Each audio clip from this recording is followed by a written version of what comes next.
America की तरफ से बार बार ये कहा जा रहा है कि वार्ता हो रही है, वार्ता बहुत सही दिशा में है, लेकिन ईरान इसको डिनाई कर रहा है। ईरान कह रहा है ऐसी कोई वार्ता नहीं हो रही है, हम जवाबी कार्रवाई जारी रखेंगे और युद्ध खत्म होता नहीं दिख रहा है। आपके पास क्या सोर्सेज हैं और क्या कहना चाहेंगे आप? देखिए, नमस्कार जी। ये चौथे सप्ताह में ईरान ने अपनी मिलिट्री सैन्य ताकत से अमेरिका को घुटने टिका दिया है।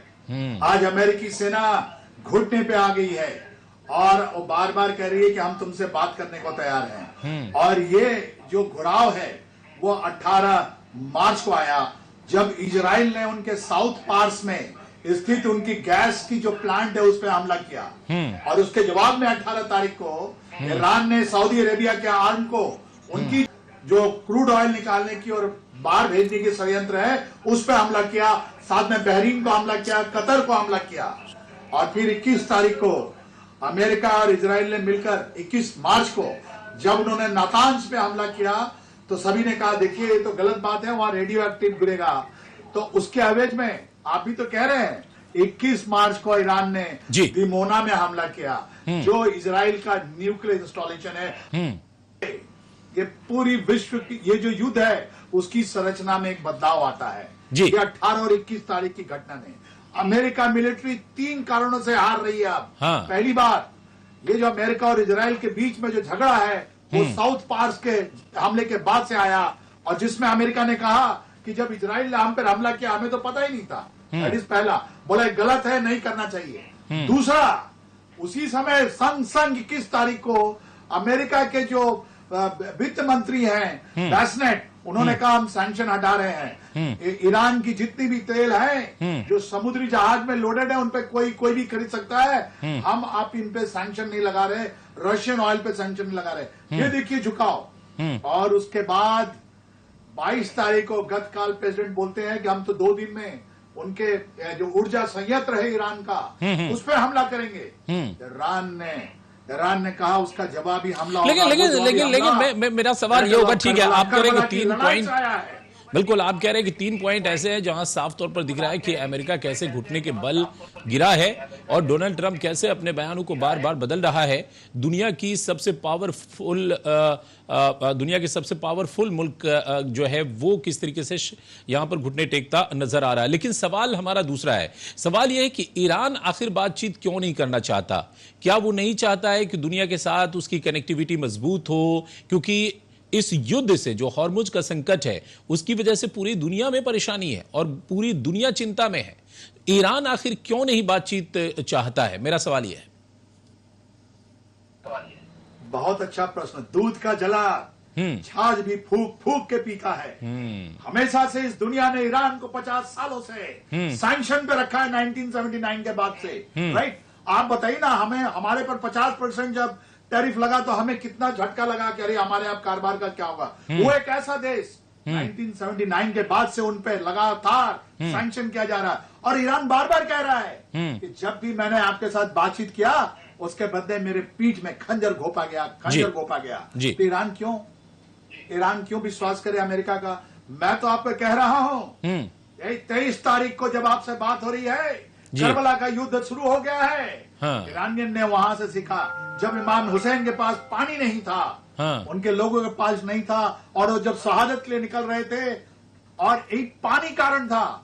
आज ईरान ने कहा है कि तुम यदि हमारी एनर्जी पर तुम हमला करोगे अमेरिका, तो जितने भी सैलिनेटेशन जो प्लांट है जो समुद्र के पानी को, खारे पानी को मीठे पानी में कन्वर्ट करते हैं, ये जितने भी अरब देश हैं, मुल्क हैं जिसमें सारे लोग हैं, बिल्कुल इराक हो चाहे यानी आप कह रहे हैं कि ईरान इसलिए भरोसा नहीं कर पा रहा है, आप ये कह रहे हैं कि ईरान इसलिए भरोसा नहीं कर पा रहा है क्योंकि दूध का जला जो है वो छाछ भी फूक फूक कर पीता है, क्योंकि उसके साथ हमेशा धोखा हुआ है। लेकिन मैं एक चीज और आपसे जानना चाहूंगा, कुछ भी हो अमेरिका एक पावरफुल मुल्क है और उसके साथ इजराइल जैसा मुल्क है, और फिर दुनिया में उसकी एक चलती है, कई ऐसे देश हैं जो सामने से पीछे से बैक डोर में अमेरिका के साथ खड़े रहते हैं। ये उनकी मजबूरी हो सकती है, डर हो सकता है, जो भी हो सकता है।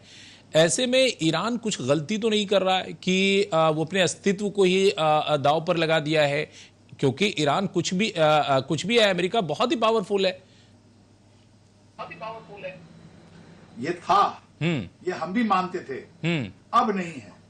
आप बताइए, ये चौथे सप्ताह में जब अब अमेरिका का कौन सी प्लेन आपने गिरते हुए नहीं देखा? आपने उनकी F-35 को गिरते हुए देखा, और कितना अद्भुत, करोड़ों कई 100 करोड़ का। लेकिन सर, इजराइल के पास तो परमाणु बम है ना, जो इजराइल के पास तो परमाणु बम है ना, वो परमाणु बम मार देंगे आखिर में, तब क्या होगा?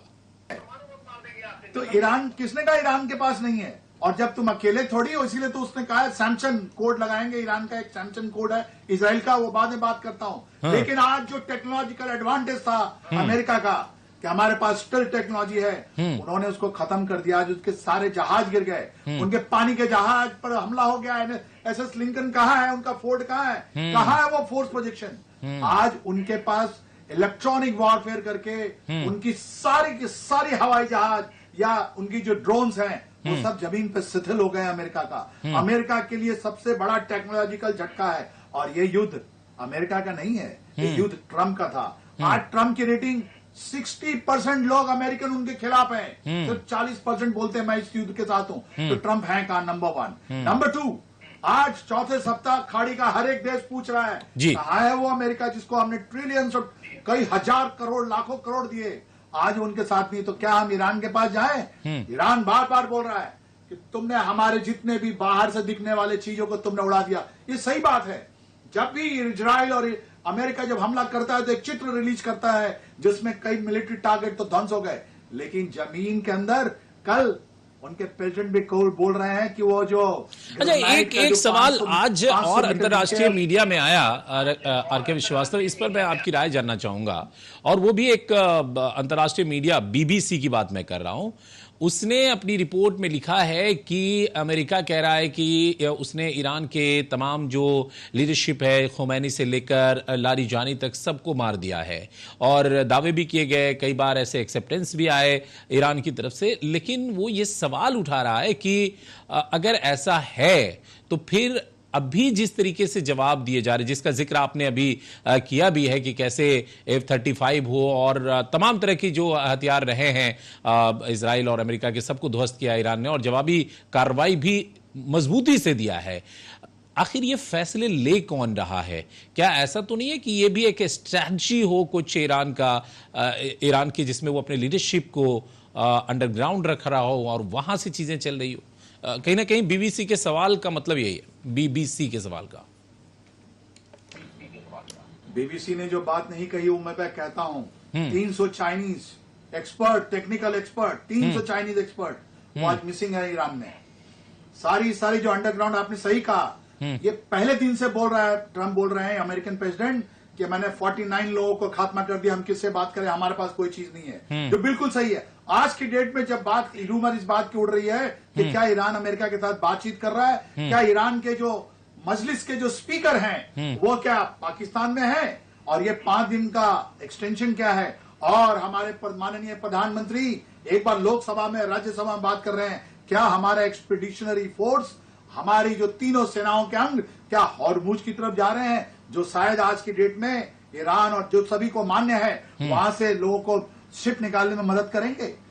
ये वहां तक पहुंची हुई है। और ईरान के अंदर आज 2 भाग हैं, नो डाउट अबाउट इट। एक मोत्सबा खमैनी साहब का ग्रुप है जो ईरानियन रिवोल्यूशनरी गार्ड का है, वो बोलते हैं कि हम किसी भी कीमत पर हम नहीं छोड़ेंगे, हम लड़ाई करते रहेंगे, मरते दम तक लड़ाई करते रहेंगे। और दूसरी तरफ वो राजनीतिक लोग हैं जिसमें 3-4 लोग हैं, जिसमें आप उनके प्रेसिडेंट की बात करें या विदेश मंत्री की बात करें या उनके मजलिस के स्पीकर की बात करें, वो कई एक छोटे छोटे लोग हैं जो लोग अमेरिका के साथ लगे हुए कि हाँ हमारा लीडरशिप खत्म है। लेकिन ये 5 दिन का जो वक्त दिया गया है, ये 5 दिन के वक्त में ईरान अपने आप को फिर से संभालेगा, इजराइल शायद अपनी एयर डिफेंस को फिर से ठीक करेगा, और अमेरिका शायद इनका टॉमाहॉक मिसाइल खत्म हो गया है उसको करेगा, और भारत अपनी जो ट्राई शक्ति है, जिसमें शिप है, जिसमें नेवल शिप है, नौसेना के जहाज, हवाई जहाज और लोग जो है वो जाएंगे। हो सकता है अमेरिका खार्ग आइलैंड पर फिर से अपने मरीन को लाने के लिए एक और कोई नया संरचना चल रहा है। लेकिन बात तो सही है कि ईरान के लोग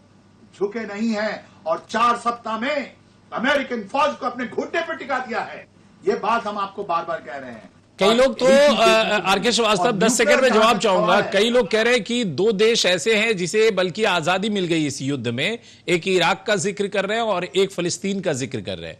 कह रहे हैं कि इराक से अमेरिकी सैन्य ठिकाने जो है वो बर्बाद हो चुके हैं और वहां से अमेरिका की पकड़ जो है वहां कमजोर हो चुकी है और फिलिस्तीन में इजराइल की पकड़ जो है कमजोर हो चुकी है, ये कहा जा रहा है। इस पर 10 सेकंड में रिएक्शन चाहूंगा। आप इस बात से सहमत है? आप बिल्कुल सही कह रहे हैं। इराक में शिया लोग ज्यादा थे, उसमें सुन्नी लोग उस पर रूल कर रहे थे। आप बहरीन भूल रहे हो, बहरीन की सड़कों पे लाखों लोग सड़कों पे हैं। वो बोलते हैं वहां के शिया लोग ज्यादातर लोग 50 या 60% है और सुल्तान उनको रूल करता है। तो बहरीन में भी वही हाल है, इराक, आप सीरिया में भी वही हाल है और आपने फिलिस्तीन में तो आपने देख ही लिया। जब दिमोना की बात कर रहे हैं वहां पर लगातार बम गिरा जा रहा है। चलिए सर, ये देखना है कि बहुत बहुत शुक्रिया। इसराइल ने ही हिमाकत करी, चलिए सर, मिलेगा। बहुत अच्छी चर्चा आपने की है, बहुत बहुत शुक्रिया। तो रक्षा विशेषज्ञ